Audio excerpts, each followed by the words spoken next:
ये कहानी Lucifer novel story द्वारा अपलोड की गई है। अगर इस कहानी को हटाने के मामले में आरजे मुझसे संपर्क करें डिस्क्रिप्शन में उपलब्ध इंस्टाग्राम लिंक पर। कृपया कॉपीराइट न दें। अगर किसी को नई कहानी चाहिए तो विवरण में उपलब्ध हमारे टेलीग्राम चैनल लिंक से जुड़ें। आइए शुरू करें। लूसीफर नॉवेल कहानी द्वारा। कुछ देर सोने के बाद नन्हे अभी को सपने में वही धमाका नजर आता है और उसे अपने असली माता पिता अरसलान और धरा का चेहरा दिखाई देता है, जिससे उसकी नींद खुल जाती है और वो रोने लगता है। नीरू अपने बच्चे का रोना देखकर तड़प उठती है। वो उसे चुप कराने की बहुत कोशिश करती है, लेकिन वो है कि चुप होने का नाम ही नहीं ले रहा था। उसका रोना देखकर नीरू की भी आंखों में आंसू आ जाते हैं। कर्मा भी नीरू के साथ बच्चे को चुप कराने का प्रयास करता है। तभी उसे याद आता है कि इसे भूख लगी होगी, तो वो नीरू को बता देता है। नीरू भी परेशान हो जाती है क्योंकि अब तक वो निसंतान थी। उसकी आंखों में आंसू आ जाते हैं कि कैसी अभागी माँ है जो अपने बच्चे को दूध भी नहीं पिला सकती, और वो अपने बच्चे को हृदय से लगा लेती है। भूख की अधिकता के कारण वो नन्हा सा बालक खुद ही अपनी माँ के कपड़े खोल दूध पीने लगता है, तो वो समझ जाती है कि ईश्वर ने उसकी पुकार सुन ली और वो अपने नन्हे से बच्चे को दूध पिलाने लगती है, जिससे उसका रोना बंद हो जाता है और वो सो जाता है। यही है ममता की शक्ति जो असंभव को भी संभव बना दे। अब आगे कर्मा नीरू को खुश होते हुए देख उससे पूछता है, नीरू हमने तो अपने बच्चे का नाम ही नहीं रखा, हम उसे क्या कहकर बुलाएंगे? नीरू कर्मा से, मैं भी यही सोच रही हूँ लेकिन कुछ समझ नहीं आ रहा। कर्मा नीरू से, कोई बात नहीं, हम कल अपने बाबा जी के पास चलेंगे, वो ही हमें बताएंगे। कर्मा के कबीले में एक बार एक ऐसी बीमारी आई थी। वहाँ के बच्चे उस बीमारी का शिकार होने लगे थे। वो लोग जितनी जड़ी बूटियाँ जानते थे उन सब का प्रयोग करने पर भी उस बीमारी का कोई इलाज नजर नहीं आ रहा था और बच्चे तेजी से मरने लगे थे। तभी एक वृद्ध व्यक्ति उनके कबीले में आया, जिसके स्पर्श मात्र से ही सभी बच्चे ठीक होने लगे थे। कर्मा ने उन्हें अपने कबीले में ही रहने का आग्रह किया और उनके लिए एक कुटिया भी बनाई। सब उनको बाबा जी के नाम से ही पुकारते थे। बाबा जी बहुत कम ही अपनी कुटिया से बाहर आते थे। वो बिना कुछ खाए पिए रहते थे, इसीलिए उनकी शक्ति से प्रभावित होकर दूर तक के कबीले के लोग उन्हें ईश्वर का ही रूप मानते थे। कर्मा और नीरू अपने बच्चे को सुबह बाबा जी के पास लेकर गए। जब वो वहां पहुंचे तो कुटिया का द्वार बंद था। जैसे ही वो द्वार तक पहुंचे, कुटिया का द्वार अपने आप खुल गया और एक आवाज आई, आवाज अंदर आ जाओ। आवाज सुनकर दोनों बच्चे को लेकर अंदर चले गए।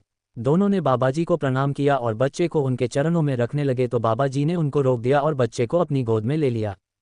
बाबाजी कर्मा की ओर देखकर कर्मा से बोलते हैं, कर्मा इनका स्थान चरणों में नहीं है। आज मेरे इतने दिनों की प्रतीक्षा पूर्ण हुई। आखिर आप आ ही गए समय चक्र को पार करके। यहाँ कर्मा को बाबाजी की बातें समझ नहीं आ रही थी। उसे ये देखकर आश्चर्य हो रहा था कि बाबाजी तो उनके बच्चे से ऐसे बातें कर रहे हैं जैसे वो उन्हें पहले से ही जानते हों। कर्मा ने बाबाजी को अभी तक जो कुछ भी हुआ वो सब बताया और अपने बच्चे के लिए कोई अच्छा सा नाम पूछा। बाबाजी कर्मा की बात सुनकर उससे बोलते हैं, कर्मा नाम तो इनका पहले ही रखा जा चुका है, अभिनव। तुम और नीरू बड़े भाग्यशाली हो जो इनके माता पिता होने का अवसर तुम्हें प्राप्त हुआ। अभी का नामकरण हुआ। कर्मा और नीरू बड़े लगन और प्यार से अभी का लालन पालन करने लगे और बाबाजी भी बीच बीच में अभी के पास आया करते थे। धीरे धीरे समय व्यतीत होने लगा। जैसे जैसे अभी बड़ा होने लगा, उसे अपने सपने में अरसलान और धरा दिखाई देने लगे।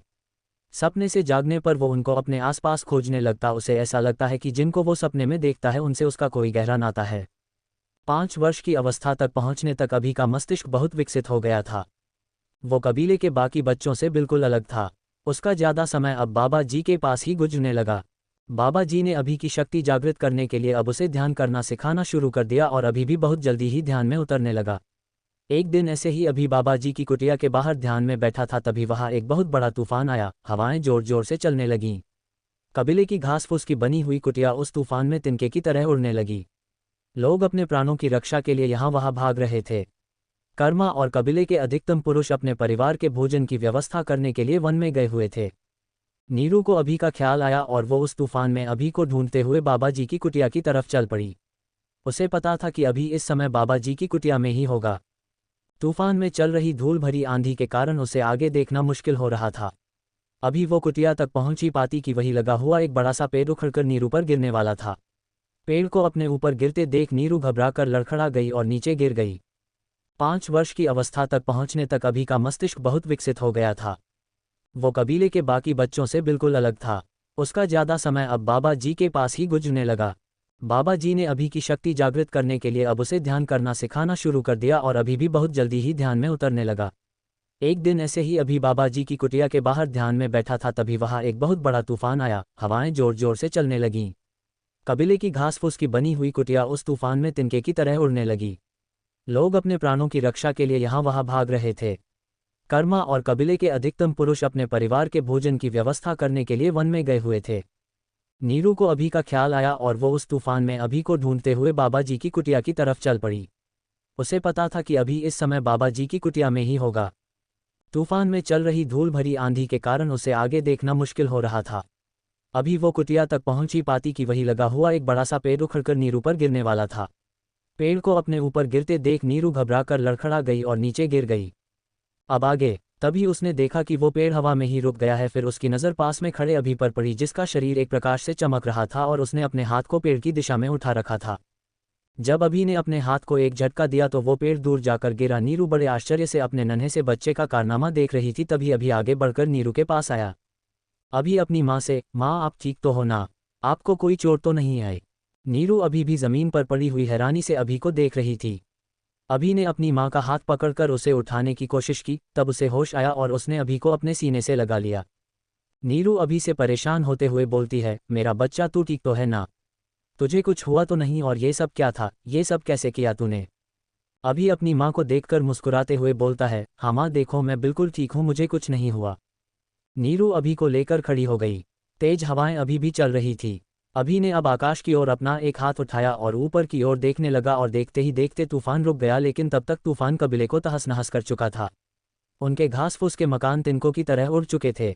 तभी बाबा जी भी अभी के पास आए और उसके सिर पर हाथ फेरते हुए अभी से बोले, तो रक्षक ने वायुशक्ति को सिद्ध कर लिया है, बहुत अच्छे। नीरू जिज्ञासावश बाबा जी से पूछती है, परंतु बाबा जी ये सब इसने इस तरह किया कैसे? इसमें ये शक्ति कहाँ से आई? बाबा जी नीरू से, अभी इन सब बातों का समय नहीं है बेटी, तुम सब लोगों को एक जगह एकत्रित करो। इस तूफान ने सब लोगों का सब कुछ उजाड़ दिया है। तब तक कर्मा और कबीले के बाकी पुरुष भी कबीले में आ गए थे। जब अभी ने सुना कि सभी फिर से वही घास फूस की कुटिया बनाने की सोच रहे हैं तो वो अपने पिता के पास गया। अभी कर्मा से, पिताश्री मैं कुछ कहना चाहता हूँ। कर्मा अभी से, क्या बात है बेटा? अभी कर्मा से, पिताश्री आप सब फिर से घास फूस से अपने घर बनाने की सोच रहे हो।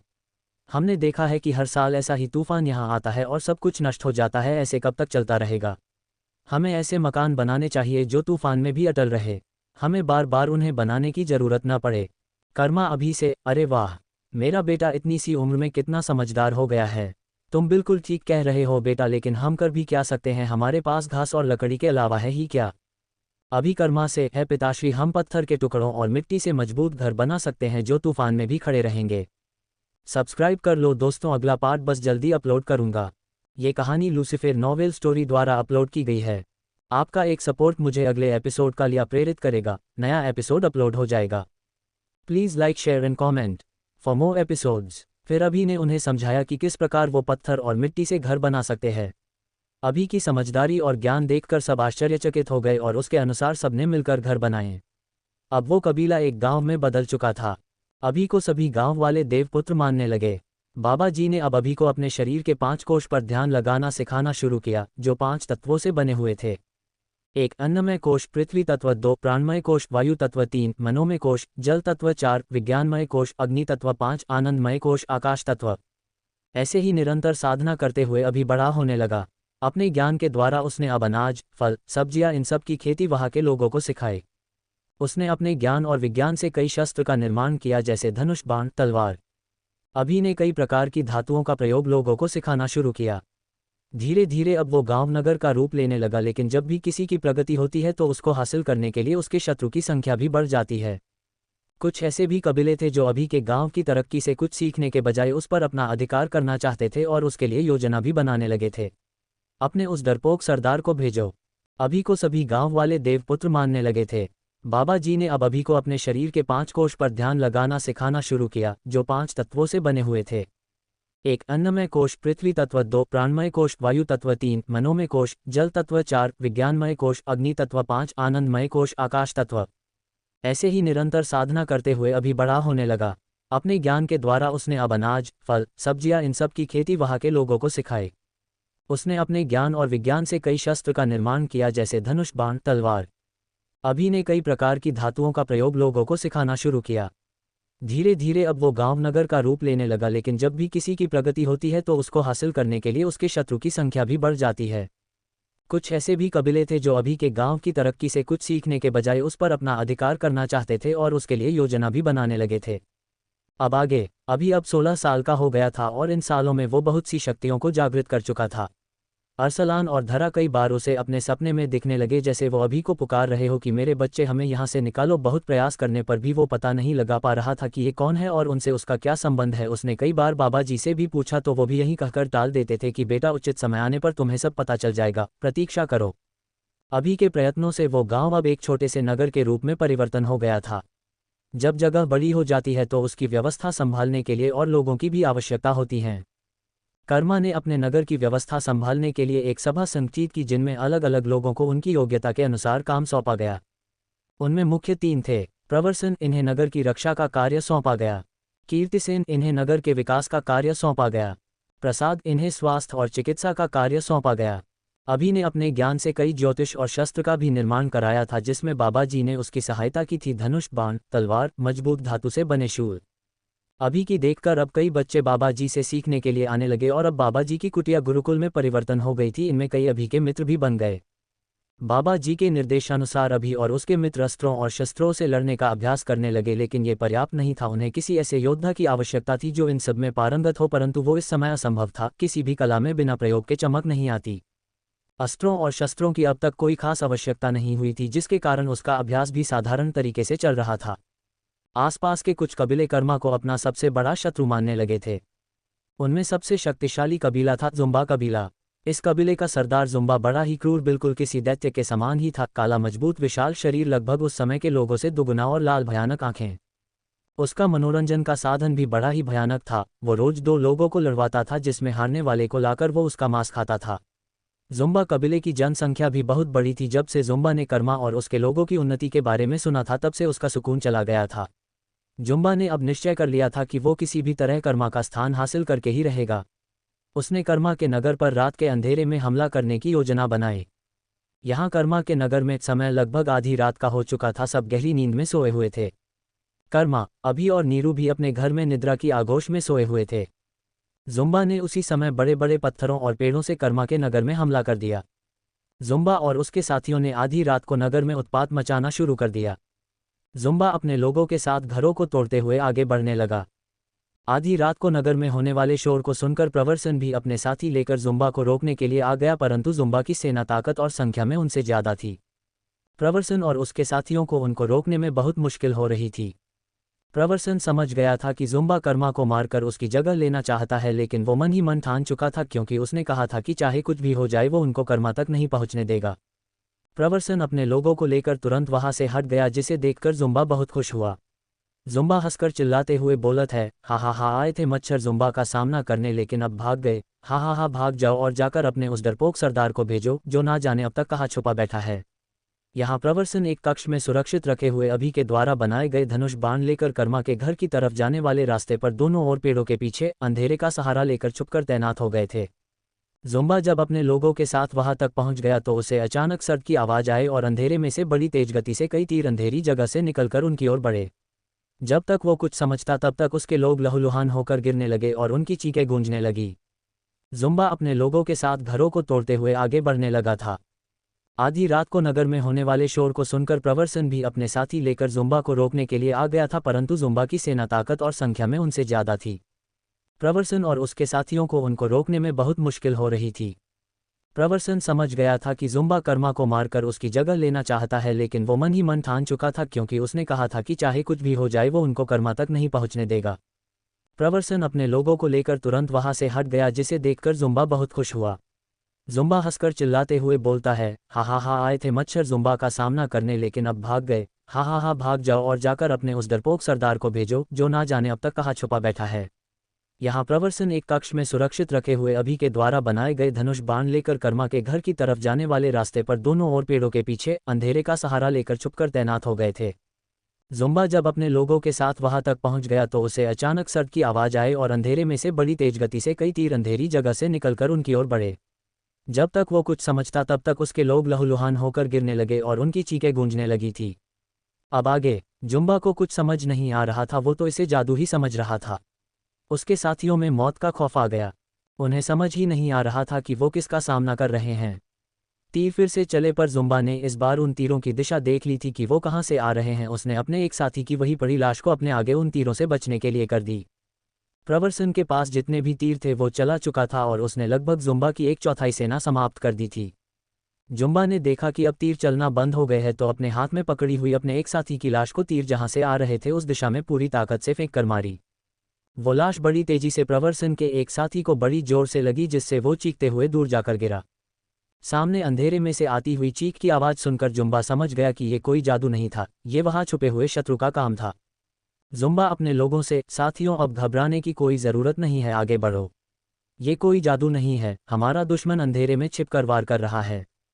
जुम्बा के कहने पर उसके लोगों में एक नया जोश भर गया और वो जोर जोर से गर्जना करते हुए बड़ी तेजी से आगे बढ़े। प्रवर्सन के पास सामने आने के सिवाय और कोई रास्ता नहीं बचा था। वो हाथ में तलवार लेकर मैदान में आ गया। प्रवर्सन और जुम्बा के साथियों में घमासान युद्ध छिड़ गया। जहां प्रवर्सन और उसके साथियों के पास अभी के द्वारा बनाई गई तलवारें थी, वहीं जुम्बा के साथियों के पास भाले लकड़ी के मोटे मुदगर और उनका दैत्यों जैसा बल। दोनों पक्षों में घमासान मच गया। प्रवर्सन बड़ी वीरता से जुम्बा के साथियों को अपनी तलवार से मौत के घाट उतार रहा था। लड़ते हुए वो भी कई जगह से घायल हो चुका था।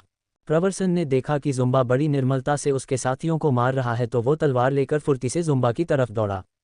उसके जुम्बा के पास पहुंचने से पहले ही जुम्बा ने अपने ही एक साथी को उठाकर अपने आगे कर दिया जिससे प्रवर्सन की तलवार का वार जो जुम्बा को लगने वाला था वो उसे लगा। फिर जुम्बा ने एक झटके से हाथ में पकड़े हुए मारे गए साथी को दूर फेंक दिया। प्रवर्सन की तलवार उसी में घुसी थी, इस कारण उसके हाथ से तलवार छूट गई। ये सब इतनी तेजी से हुआ कि उसे कुछ समझने का मौका ही नहीं मिला। जुम्बा ने आगे बढ़कर अब प्रवर्सन की गर्दन पकड़कर ऊपर उठाए। प्रवर्सन को अब अपनी मृत्यु नजर आने लगी थी कि तभी जुम्बा के जबड़े पर एक जोरदार लात पड़ी। अचानक हुए हमले के कारण वो संभल नहीं पाया और नीचे गिर गया। जिसने जुम्बा को किक मारी वो जुम्बा को कोई मौका नहीं देना चाहता था। वो उछलकर जुम्बा पर चढ़ गया और फिर वो अपने पैरों से उस पर वार करने लगा। उसका एक एक वार जुम्बा को हथौड़े की तरह लग रहा था, लेकिन जुम्बा भी कुछ कम नहीं था। उसने उस हमलावर के पैरों को पकड़कर पूरी ताकत से ऊपर उछाल दिया, लेकिन वो हमलावर भी गिरने के बजाय हवा में घूमता हुआ जमीन पर आकर स्थिर हो गया। प्रवर्सन भी तब तक संभल चुका था। उसने अपने बचाने वाले को देखा तो वहां अभी खड़ा था। जहां प्रवर्सन और जुम्बा का घमासान युद्ध चल रहा था वहां एक फल और फूलों की वाटिका थी जो कर्मा के घर जाने के मार्ग में पड़ती थी। कर्मा का घर दूर था, इसी कारण यहाँ होने वाला शोर उस तक नहीं पहुँच पाया था, लेकिन अभी की नींद इसी समय खुल जाती है। उसका अंतर्मन उसे कुछ गलत होने का अंदेशा दे रहा था तो वो घर से बाहर निकलकर देखता है। बाहर आने पर उसे युद्ध में होने वाली कुछ हल्की हल्की आवाज़ें सुनाई देने लगती है। अभी आवाज़ की दिशा में आगे बढ़ता है और जब वो जुम्बा को प्रवर्सन का गला पकड़कर उठाते हुए देखता है तो वो तुरंत छलांग लगाकर एक जोरदार किक जुम्बा के जबड़े पर मार देता है। सब्सक्राइब कर लो दोस्तों, अगला पार्ट बस जल्दी अपलोड करूँगा। ये कहानी लूसीफर नॉवेल स्टोरी द्वारा अपलोड की गई है। आपका एक सपोर्ट मुझे अगले एपिसोड का लिए प्रेरित करेगा। नया एपिसोड अपलोड हो जाएगा। Please like share and comment for more episodes. Subscribe कर लो दोस्तों, अगला पार्ट बस जल्दी अपलोड करूँगा। ये कहानी लूसीफर नॉवेल स्टोरी द्वारा अपलोड की गई है। आपका एक सपोर्ट मुझे अगले एपिसोड का लिए प्रेरित करेगा। नया एपिसोड अपलोड हो जाएगा। Please like share and comment for more episodes.